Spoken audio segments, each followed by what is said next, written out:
आज Doubtnut app download करें। Doubtnut पर अपने सभी गणित, रसायन विज्ञान, भौतिक विज्ञान और जीव विज्ञान के डाउट्स का करो सफाया। बस प्रश्न की फोटो खींचो, एक ही प्रश्न को क्रॉप करो और तुरंत वीडियो सोल्यूशन पाओ। अभी डाउनलोड करें। नमस्कार। एक निर्माता 5 कुशल और 10 अर्धकुशल व्यक्तियों को रखता है तथा वह एक वस्तु को दो रूप में बनवाता है, डीलक्स मॉडल तथा साधारण मॉडल। डीलक्स मॉडल को बनाने हेतु कुशल व्यक्तियों के 2 घंटे और अकुशल व्यक्तियों के 3 घंटों की आवश्यकता होती है। साधारण मॉडल को बनवाने हेतु कुशल व्यक्तियों के 1 घंटे तथा अकुशल व्यक्तियों के 3 घंटे कार्य करना पड़ता है। संघ के नियम के अनुसार कोई भी व्यक्ति प्रतिदिन 8 घंटे से अधिक कार्य नहीं करेगा। निर्माता डीलक्स मॉडल तथा साधारण मॉडल पर क्रमशः 15 रुपए तथा 10 रुपए का लाभ होता है प्रतिदिन। अधिकतम लाभ प्राप्त करने हेतु उसे दोनों प्रकार को कितनी संख्या में बनाना चाहिए। तो देखिए जरा यहाँ पर आपके पास में सबसे पहले तो कुशल व्यक्तियों की संख्या कितनी है। कुशल व्यक्तियों की संख्या 5 है। तो देखिए यहाँ पे एक व्यक्ति दिन में 8 घंटे काम कर सकता है। तो देखिए यहाँ पर क्या है, कुशल घंटे लिख देता हूं मैं। कुशल घंटे कितने हैं अपने पास में।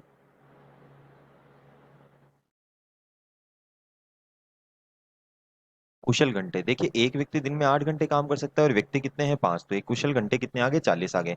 इसी के साथ में अर्ध कुशल घंटे निकाल लेते हैं। अर्धकुशल घंटे कितने आएंगे, देखिए यहाँ पर अर्धकुशल व्यक्ति कितने हैं, 10 हैं। और एक व्यक्ति दिन में काम कितने करता है, 8 घंटे। तो अर्धकुशल घंटे कितने हैं, 80 घंटे हैं। ठीक है।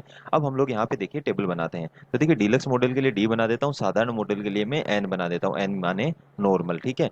और यहाँ देखिए आपके पास में कुशल के लिए के बना देता हूँ, अर्धकुशल के लिए ए बना देता हूँ। ठीक है, इसमें कोई दिक्कत वाली बात नहीं है, मैंने बस छोटे छोटे अक्षरों में लिखा है। तो देखिए डीलक्स मॉडल जो है उसके लिए, देखिए डीलक्स मॉडल जो है उसके लिए 2 घंटे तो कुशल व्यक्ति के लगते हैं और 2 घंटे ही अर्धकुशल व्यक्ति के लगते हैं। जबकि नॉर्मल जो है आपके पास में साधारण मॉडल जो है उसके लिए अर्धकुशल व्यक्ति का 1 घंटा लगता है, अर्धकुशल व्यक्ति के 3 घंटे लगते हैं।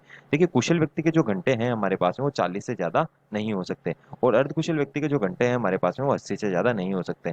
मान लेते हैं एक्स तो वो है अर्ध एक्स तो जो है वो डीलक्स मॉडल बनाता है तथा वाई जो है वो साधारण मॉडल बनाता है। तो देखिए यहाँ पर अगर एक मॉडल को बनाने में 2 घंटे लगेंगे तो एक्स मॉडल को बनाने में 2 एक्स लगेंगे, यहाँ पे भी 2 एक्स लगेंगे। इसी प्रकार एक मॉडल को बनाने में वाई घंटे लगेंगे, एक मॉडल को बनाने में 1 घंटा लगेगा तो वाई मॉडल को बनाने में वाई घंटे लगेंगे। इसी प्रकार एक मॉडल को बनाने में 3 घंटे लगेंगे तो वाई मॉडल को बनाने में 3 वाई घंटे लगेंगे। ये आपके पास में एसएमई का यहाँ गई।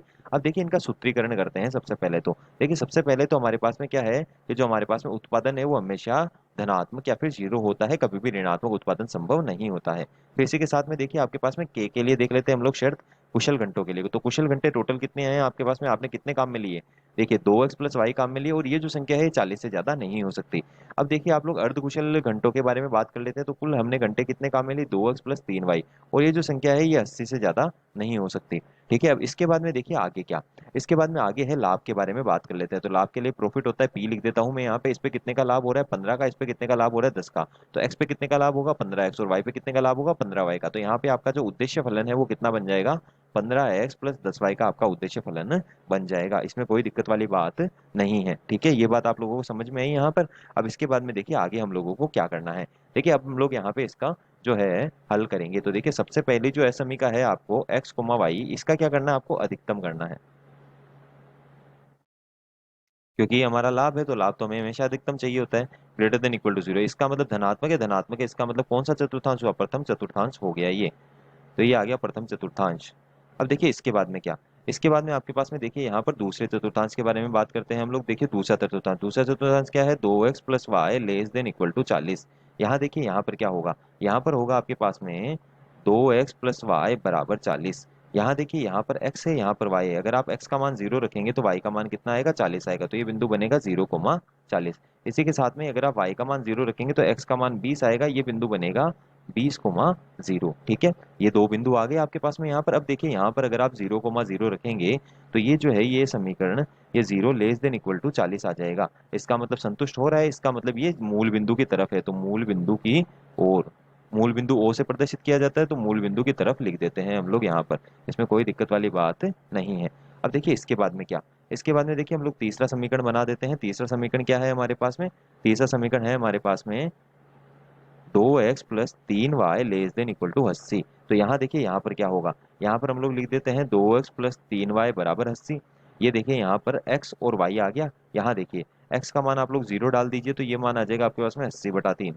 तो ये बन जाएगा 0,80/3। अब देखिए इसके बाद में अगर आप y का मान 0 डालते हैं तो ये मान कितना आ जाएगा, x का 40 आ जाएगा। तो ये बिंदु हो जाएगा 40,0।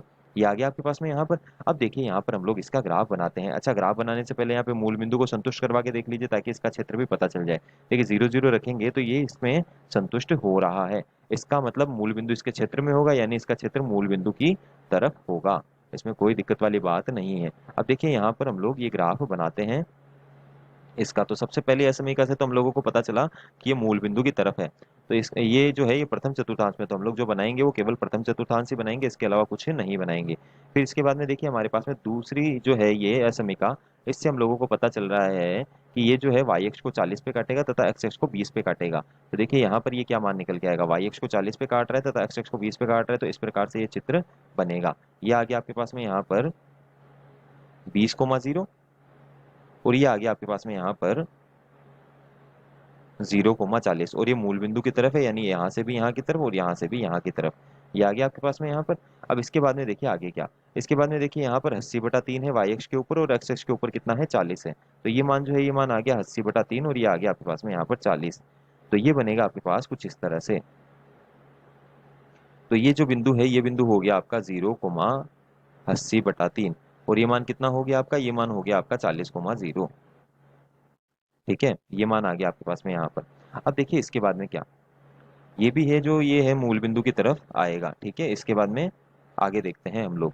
इसके बाद में देखिए यहाँ पर जो है इसका कॉमन क्षेत्र क्या होगा। तो देखिए यहाँ पर इस रेखा के नीचे रहना है, इस रेखा के इधर रहना है और इस एक्स अक्ष के ऊपर ऊपर रहना है और वाई अक्ष के इधर इधर रहना है।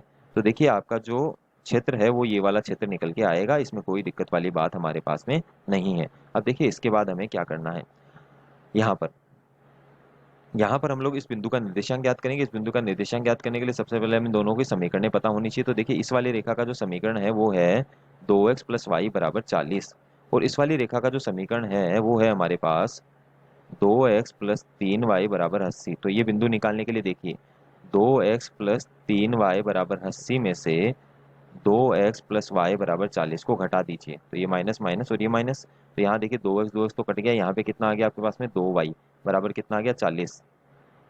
तो y का मान कितना आ गया आपके पास में यहाँ पर 20 आ गया। y का मान जैसे ही आप यहाँ पर 20 रखेंगे तो कितना बनेगा 60 बनेगा, या फिर यहाँ पर रख दीजिए, यहाँ पे y का मान 20 रखेंगे तो ये 20 इसमें से जाएगा 20 और x का मान कितना आ जाएगा आपके पास में यहाँ पर 10 आ जाएगा। तो ये बिंदु कितना आ गया आपके पास में, ये बिंदु आ गया आपके पास में यहाँ पर 10,20। ठीक है, अब देखिए यहाँ पर इसका नामांकन कर देते हैं। तो ये O हो गया, ये आपका A हो गया, ये आपका B हो गया और ये आपका C बिंदु हो गया। अब हम लोग बनाते हैं यहाँ पे Z की टेबल। तो देखिए यहाँ पे Z की टेबल अगर आप लोग बनाएंगे तो उसमें क्या क्या होगा, उसमें देखिए एक तो x होगा, एक y होगा और एक z होगा। z बराबर कितना है हमारे पास में यहाँ पर, z बराबर हमारे पास में यहाँ पर है 15x + 10y। तो ये है हमारा यहाँ पर 15x + 10y। यहाँ पे सबसे पहला बिंदु 0 ओ रख देते हैं तो ये 0 0 आ जाएगा। तो ये कितना मान आ गया आपके पास में यहाँ पे 0 आ गया। फिर इसके बाद में देखिए ए लिख देते हैं तो ये आ गया 20 और ये आ गया 0। तो ये कितना हो गया 15 20, ये कितना हो गया आपके पास में यहाँ पर 300 हो गया। फिर यहाँ पे बिंदु बी रख देते हैं तो ये आ गया आपके पास में 10 और ये आ गया आपके पास में यहाँ पे 20। तो ये हो गया 150, ये हो गया 200, 150 और 200 कितना हो गया, ये आ गया आपके पास में 350। फिर इसके बाद में देखिए यहाँ पर ये बिंदु सी हो गया, ये बिंदु आ गया 0 और ये आ गया आपके पास में यहाँ पे 80/3। ये मान आप यहाँ रखेंगे तो ये तो 0 हो जाएगा, ये हो जाएगा आपके पास में यहाँ पर 800/3। तो अब देखिए जरा यहाँ पर सबसे ज्यादा मान कहाँ आ रहा है। देखिए 800/3 कितना हो जाएगा आपके पास में, देखिए ये 300 से थोड़ा कम जाएगा है ना, क्योंकि 900/3 करेंगे तो 300 आएगा। तो ये तो 800/3 है तो ये और भी छोटा हो जाएगा। तो देखिए यहाँ पे अधिकतम मान जो है वो यहाँ पर आ रहा है, इसका मतलब बिंदु बिंदु 10,20 पर 10,20 पर z अधिकतम होगा। इसका मतलब x बराबर कितना होना चाहिए आपके पास में 10 होना चाहिए और y बराबर कितना होना चाहिए 20 होना चाहिए। तो x कितना था आपके पास में, x था आपके पास में डीलक्स मॉडल, x तो हो गया आपके पास में डीलक्स मॉडलों की संख्या, डीलक्स मॉडल, और y जो है वो आपके पास में हो गया साधारण मॉडल। तो ये साधारण मॉडलों की संख्या आपके पास में आ गई यहाँ पर। तो ये इस प्रश्न का जो है सही उत्तर होगा अधिकतम लाभ के लिए। धन्यवाद।